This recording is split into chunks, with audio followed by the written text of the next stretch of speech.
Welcome to the Next Level Show, a health and fitness podcast with a little bit of life. Hosted by Jonathan Alvarez, Gabriel Contreras, and Mike Nillis. We hope you enjoy this episode. Welcome back to the Next Level Show. We've been having a little bit of technical difficulties, and for those that are watching on the YouTube channel, this will just be an audio-only episode. We've been having some issues with this platform that we use. We record out of Zoom, that people that notice, but you know, there's been some issues with on my end. I don't know what's going on. I'm going to get them resolved, but it was either between not recording or making an episode anyways. And since we're pretty dedicated to making sure that we keep our end of the bargain, which is bringing you tremendous value throughout your week, and at least kickstart with some good stuff, we're going to do it whatever we got to do to make it happen for you. So we're using a different platform to record. Maybe we're going to actually switch platforms to a different streaming service. We're still kind of on the fence about those things, but I just wanted to kind of forewarn the listeners if you guys can't see me. Obviously, the ones that are listening to this audio are not going to be affected at all. It's probably going to be coming in crystal clear, just as always, because I am back on my mic. I was recording on my phone the last episode. It's been an interesting little transition. I don't know if it's the internet service that I have here.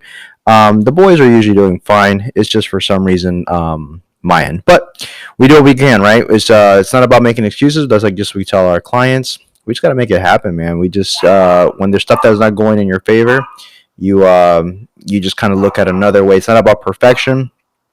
It's about consistency, and that's what we like to promote here. So for anyone that's new, welcome. You know, this is a show that we basically cover primarily health and fitness because that's where the three of our expertise lies. And when I say the three of us, it's just me today. Gabe and Mike are not able to record.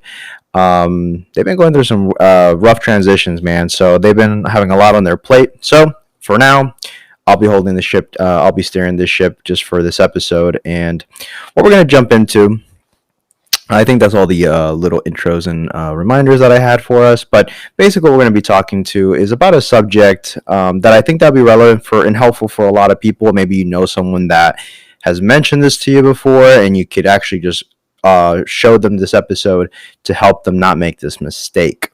Now, this is not a typical Monday episode. Typically we do mindset, but today I feel like it's more important to address this. And this has also been brought up through a couple people that I coach. And I thought, you know what, maybe it's more of you may have been falling for this. Because in the last couple of years, wearables, tracking devices on watches and everything have become actually very popular. And they're actually making them very stylish now. Obviously, a lot of people have Apple products, have Apple watches, such as myself. I used to use Fitbit before this, and I genuinely enjoyed it tremendously. I thought it was a pretty good. I recommend a lot of people that don't care to have an expensive, wearable, a Fitbit that costs about $150, $160, that has a little bit of a screen so you can actually just look at the steps on your wrist, is a perfect investment in kind of keeping aware of how much you're moving. And why do I think this is important? Is just because becoming like we talked about on the show, we cover a lot on tracking your nutrition, even going as much as, if you're real serious, tracking your workouts, making sure that you're actually lifting more weight. I know some of you get into a rut where you get comfortable and you're just kind of lifting the same weight, and then you notice that, damn, I'm not making as much progress. An easy way to kind of break through that is simply tracking your workouts, right? It's making sure that, hey, let me just try to move this 5 extra pounds, or let me try to get extra reps in, or even add an extra set to kind of add that progressive overload in your training. There's wearing a wearable to track your movement is no different. We live in a technological world.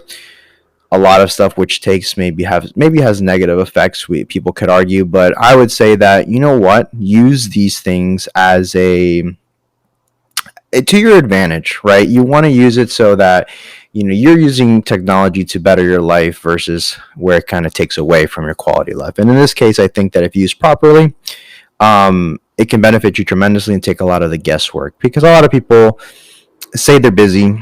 Maybe you have a lot of work to do.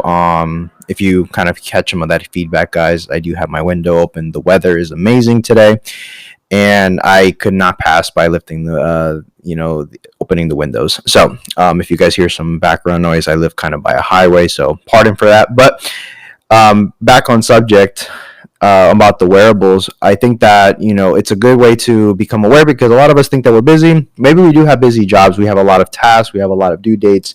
We have a lot of maybe everyone's in school. You study it tremendously, so you are busy as an individual. But a lot of the jobs and stuff, for the most part, I would say a good majority of people have like sedentary jobs. They have jobs where they're in an office, they're taking calls, they're on the computer, they're working from a seated position, and there's nothing wrong with that. It's just and it's nothing, not to say that you are not busy and that you are not have a lot on your plate, but we can't negate the fact that you're not moving nearly as much. Even jobs that require you to stand in a particular position also kind of fall into this category. We're just not moving much. The average American right now, I still want to say the stat is accurate, is moving anywhere from 3,000 to 3,500 steps in a whole day. If I do the math properly, that's only about a total of 30 minutes to an hour, or not even, of walking. It's not much movement when you base it on a 24-hour day, but let's equate for the time that you're sleeping, the time that you're actually going to be awake. It's not much movement when you look at the grand scheme of things. So it kind of explains why people are, as they get older, they feel like their metabolism slows down, they gain some extra weight, much more than they did when they were younger. Maybe when you were younger, you had to walk to school, you had to walk from the bus stop, you rode your bike places, you have a car, you were more involved in sports, you had more time to do other things, go hiking and everything. But maybe now that you have a 9 to 5, maybe you have jobs that are more demanding with a schedule, you are stuck more in a sedentary position. Hey, you got to do what you got to do. Now, like we said, even with the whole situation with this podcast, we do not, sit here and just complain about why we can't do certain things or why things aren't working in our favor. We just find ways to make it work for us. And I kind of want to stress it here that taking accountability is going to be the big piece. Now, like back to the wearables thing, I do recommend that a lot of people should probably invest in some type of tracking devices, and there are actually some that are cheaper than $150-$60. That's just kind of what I personally have used and I like, and the Apple Watch is just a little bit of an upgrade.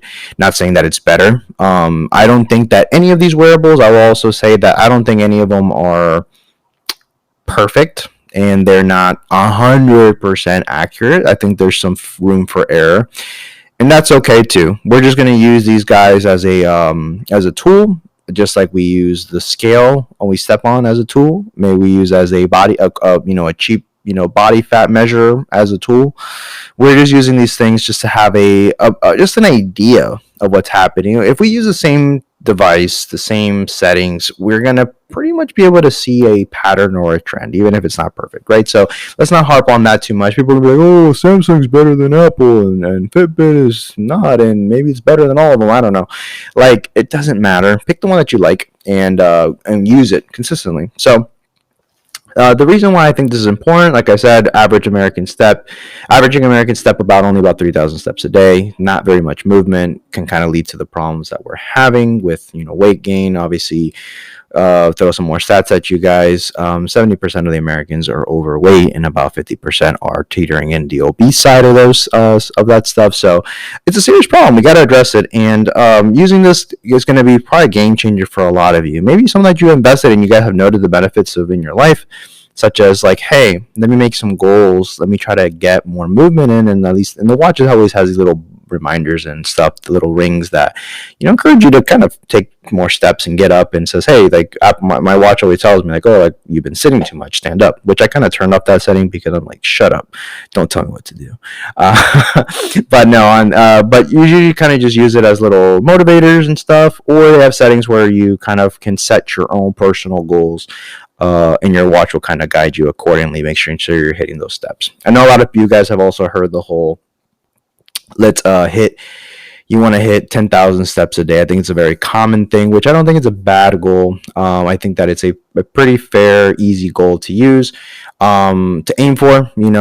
It keeps, and it's not a horrible thing. I don't think that everyone needs to start there, but it's not a bad place to be whatsoever. And when we say steps, hey guys, literally, it's just walking, moving throughout your entire day. You don't got to dedicate it a certain time to hit 10,000 steps, but throughout your total day, by the time you take a shower and go to sleep, you want to be very damn close to that average per day. And just that alone will dramatically improve your quality of life and aid towards maintaining and possibly a healthier weight. Now, with that being said, with all those good stuff, that all the perks and all the benefits, there are some potential downfalls here that people may be using, like I said, these tool in giving yourself a disadvantage. Like we said, we want to use technology for your advantage only, but there are ways to use it incorrectly. And I never thought I would have to address this, but as I started through working with people through years, I've caught myself multiple times explaining this, and I have no problem whatsoever doing it, but I just didn't think of this as an actual mistake that people are doing. So if this is you, that you're doing it, don't fear. You have not completely sabotaged your progress. There's no such thing, but this is one adjustment that I think is going to be a game changer if you can adopt it. Now, what I will say is, I don't know if you guys, there's a settings on the watch that count your steps, like we talked about. Also talking about the amount of calories that you potentially are burning, and there's some as far as to say that it calculates how many calories you're burning through your actual workout. And what I'll say is, those are all fine and dandy numbers. Like I said, why not have more data to use, right? The problem lies is where people are legitimately using the calories that they burn through their workout, through their day, and then they're justifying that with their diet, and they're gonna eat accordingly to the calories burned on the watch. If you're not doing this, hey, good job for you. If you are, hey, don't worry. That's why we're here, to kind of give you some good information to help you not do this anymore. Why though? Because people are going to be like, well, it's telling me this, isn't that, even if it's not perfect, would I just kind of accordingly eat?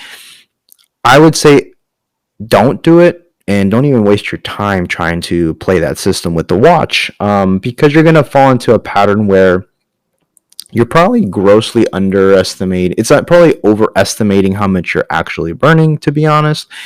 And if you eat according to that, you're most likely offsetting the work that you did, and you're kicking yourself out of that calorie deficit. So if you notice someone that, damn, like I'm doing this, and I had clients that would come up and tell me, and I would just simply address this. But if you're doing this, you may notice that you might begin to stall out with your weight loss progress. You may actually even go the other direction. If this is you, like I said, just don't do this. This is a very misleading way to use this wearable or any type of tracking device that's telling you how many calories you're burning. Like I said, use it as feedback to have an idea, but don't, or even the ones people fall into, not even wearables, people fall into the trap of stuff that's on their phone, or even on the actual piece of cardio equipment. Because I know if you hold on to it, it can kind of tell you, oh, like if you walked this much steps, or you ran this long, this is how much you burnt through this thing. And I think even other gyms such as an Orange Theory, I believe, or these boot camp style setting gyms, they have this type of metric. They sometimes tell you how many calories you're burning through your workout, and it's so individualized that, I mean, everyone burns calories at such a different rate based on their metabolism. So this is why I would say it completely doesn't serve you in this case. So it's definitely one of those fitness things and pieces of information that I would kind of just ignore or kick it to the curb, as it does not apply to you no more after listening to the show, right? And if you don't believe me, I'll go a little bit more in depth as to why. So these things are off by, I want to say, most wearables are off by at least 30%. I want to say, don't quote me. I was reading up some stuff like last week on it, and I want to say it was about 30 Shit, I would even say a little bit higher. I was reading, but yeah, they're it's not like they're like 2% off.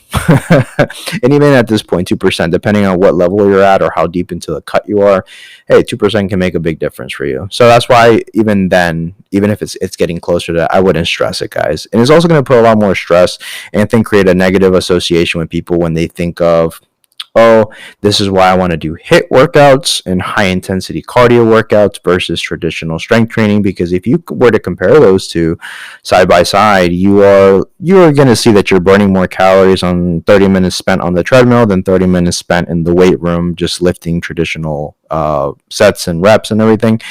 That is, pretty much true, I can say. But I don't want people to go into a workout thinking, let me burn some calories. We always stress that, what we want to be tracking as consistent as possible is the actual calorie intake. And this is through your food, how much you're eating on a daily basis, because this is a much more secure way of being able to pull from that total calories. Let's say you had 2200 calories and we tell you to aim for only about 1900 calories. That is eliminating 300 calories versus let's say you eat 2200 calories and you are trying to work out and your watch says you burned 2600 calories. It's almost you don't know if you actually burned those 2500 calories. It could just say you did based on whatever it's tracking, but I wouldn't go by that, because it's much easier just to kind of control what you're putting in your mouth than it is to manipulate your actual body's ability to burn calories, and even over time your body's ability to be efficient or not as efficient with certain workouts changes as well. So there's just a lot of things as to why you should focus more on your food, but that's just a very big glaring one. It's just that it's much easier to kind of control your intake, like I said, especially if you have a pretty structured routine on your day-to-day on how you're eating, and hopefully in a way that you actually like and look forward to.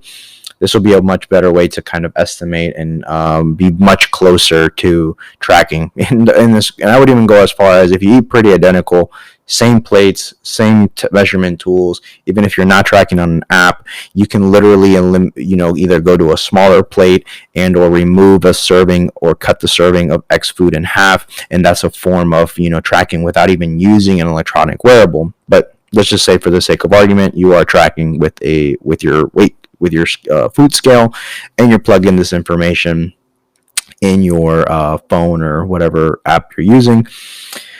So that's going to be a big thing. If you want to focus on losing weight, guys, really hammer home the nutrition piece. The wearable in and of itself is an amazing tool. I'll say it again. I think it's an amazing tool to use to become aware of how much you are moving. And that is the extent. That's why I even wouldn't argue for the average person. If you don't care about a lot of the other features that the watches have, go for a very basic one, because that's all you really need it for. I love to tell a client, especially when I don't get to see them, hey, you're only walking 4,200 steps a day. Perfect. That's a good starting point. Let's get you up to about 5,500 steps a day. Let's just aim for that. Not even aim for the full 10,000 just yet. Let me just add a little over 1,000 steps to your daily routine. And over time, you're able to kind of instill better habits of creating maybe longer walks with your dog, maybe waking up a little early and taking a nice walk, or after dinner you go for 10 minutes and get extra steps in after each meal, whatever the case may be. These are just little ways of increasing your movement, and if you have a wearable, it's just much easier. You can always use time as a metric, but hey, if you have a tool that's tracking from the minute you wake up to the minute you go to sleep, I think it's a cool thing just to use. Just don't fall victim into tracking your actual the calorie burn. I know this is a thing that people fall into the pitfall. It is gonna kind of hinder your progress in the long term, guys.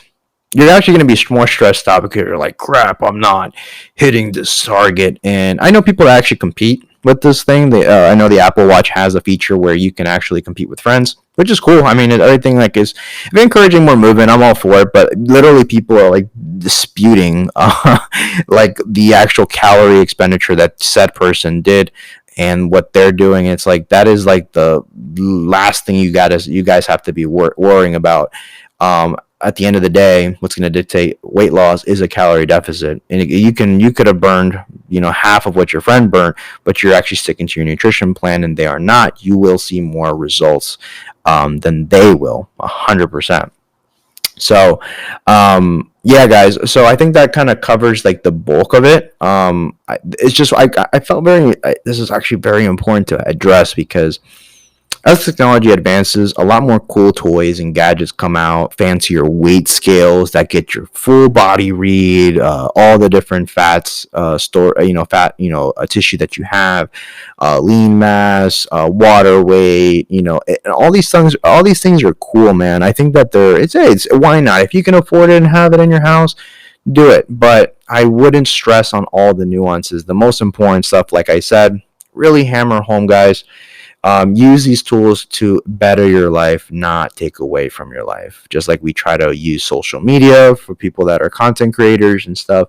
Use social media to add value versus allowing these social media platforms what they're originally designed to do by the creators is to take away from your focus and everything. Everything has its negatives and positives. So we got to try to extract the most positive out of all these things, like I said, to use it in our favor. So just a quick little episode, guys, not too long. Do pardon again for the listeners that like to watch it through YouTube. We will be back on normal programming by the next episode. I will make sure that I fix this on my end. But hope you guys are actually, guys found tremendous value in this episode. Short, sweet, and to the point. If you guys have any questions at any given point, we're always happy to answer. My Instagram is always open. I know the guys would be more than happy to answer you guys as well. Our Instagram handles are going to be plugged in the show notes on the bottom of the describe of this episode. So feel free to hit us up at any time and share this with someone that might be falling for this misinformation. And hey, it's not a big boo-boo at the beginning, but if you're someone that you're really trying to make some moves here and you've been in a groove, this could be sabotaging you a bit, right? So we want to make sure that your weight loss, your fitness, your muscle building journey goes as smooth as possible. Learn from our mistakes, from the mistakes of our clients. And there's a saying that goes that a smart person learns from their own mistakes. So obviously you're going to go through that process, but the wise person learns from the mistake of others. So if you're someone that hasn't done this or hasn't, fallen into certain things, you are doing amazing and you're taking this information to overall better your life. But with that being said, much love, guys. Go ahead and check us out on social media, and Instagram primarily is where we hang out at The Next Level Show. I'm pretty active at my account at John Alba Fitness. Gabe, he's at Prime and Glory. You'll find all amazing, funny memes that he's back on the grind. He'll be back this week too. Super excited. And Mike as well. He's at Mike Nillis PT. And until the next one, guys.